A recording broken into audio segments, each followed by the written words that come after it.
अहंकार छोड़िए, सीखना शुरू कीजिए। एक बार की बात है, रूस के आशपेसकी नाम के महान विचारक एक बार संत गुरुजीएफ से मिलने उनके घर गए। दोनों में विभिन्न विषयों पर चर्चा होने लगी। आशपेसकी ने संत गुरुजीएफ से कहा, यूँ तो मैंने गहन अध्ययन और अनुभव के द्वारा काफ़ी ज्ञान अर्जित किया है, किंतु मैं कुछ और भी जानना चाहता हूँ। आप मेरी कुछ मदद कर सकते हैं।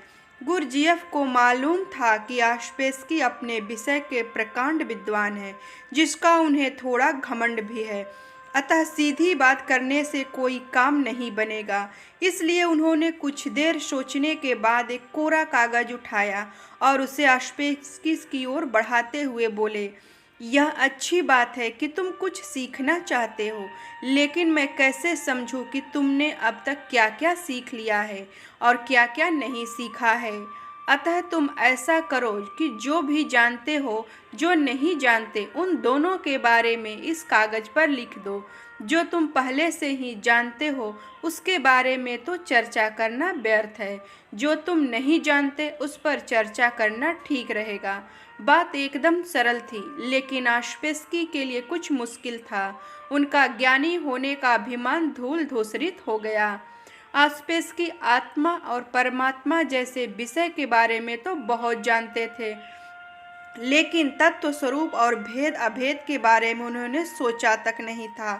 गुरुजीएफ की बात सुनकर वे सोच में पड़ गए।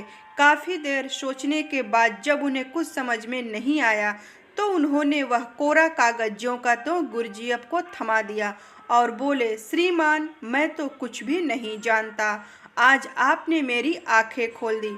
आशपेसकी के विनम्रतापूर्वक कहे गए इन शब्दों से गुरुजीएफ बेहद प्रभावित हुए और बोले, ठीक है, अब तुमने जानने योग्य पहली बार बात जान ली है कि तुम कुछ नहीं जानते। यही ज्ञान की प्रथम सीढ़ी है। अब तुम्हें कुछ सिखाया और बताया जा सकता है, अर्थात खाली बर्तन को भरा जा सकता है, किंतु अहंकार से भरे बर्तन में बूंद भर ज्ञान भरना संभव नहीं। अगर हम खुद को ज्ञान ग्रहण करने के लिए तैयार रखें तो ज्ञानार्जन के लिए सुपात्र बन सकेंगे। ज्ञानी बनने के लिए जरूरी है कि मनुष्य ज्ञान को पा लेने का संकल्प ले और वह केवल एक गुरु से ही न स्वयं को बांधे, बल्कि जहाँ कहीं भी अच्छी बात पता चले उसे ग्रहण करे। दोस्तों, अगर हमारी कहानी आप सबको पसंद आई है तो लाइक, सब्सक्राइब और कमेंट जरूर करें। धन्यवाद।